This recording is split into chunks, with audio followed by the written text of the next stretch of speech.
I'm 18 years old, and I am a former transgender kid.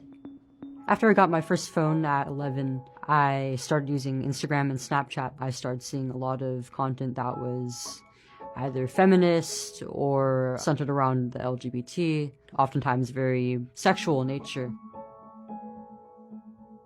I was seeing very idealized images of adult women's bodies that I would often compare myself to, and I felt like I couldn't really match up. I started to develop quite a negative view of growing from a girl into a woman.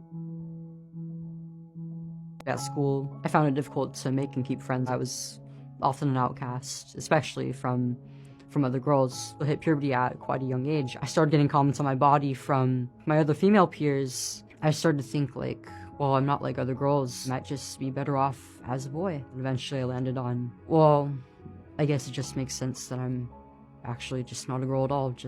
I'm just a boy. I was 12. I was around 12 or 13. I fell pretty easily into this. I was an impressionable kid. I was sexually assaulted in a classroom in 8th grade. That taught me that this part of me would only bring me pain and attention that I didn't want. I didn't realize at the time just how much of a role it played in me eventually deciding to get a mastectomy. By the time I did, it was far too late. When I started the blockers, once all the hormones cleared out of my body, I did have a bit of a honeymoon period starting on testosterone. My hair got thicker, my eyebrows got thicker, my jawline got sharper, and I started to develop a lot more muscle. But it started to cause me some problems physically and emotionally. I started experiencing a lot more anxiety and just a lot more negative emotions in general. I was 15 years old. I was in my sophomore year when I decided that I wanted to undergo a double mastectomy. As they were preparing me for the surgery and checking all my vitals and eventually rolling me into the operation room, I got more and more nervous. I'd say the regret started to creep in a little bit about a few months after my surgery.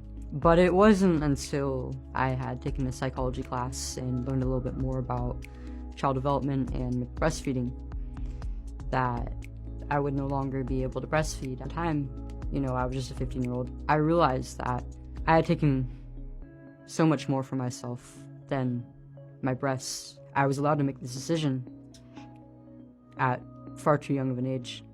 If I were to go back in time and speak to my 12-year-old self, I would let her know that she's worth so much more than her body and the way that she presents herself and the way that she thinks other people perceive her.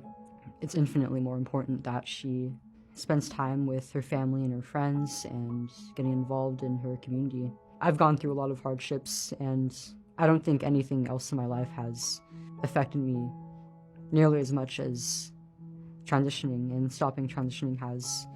But I've managed to keep my head up, and I would attribute that mostly to having people around me who I know really support me and care about me.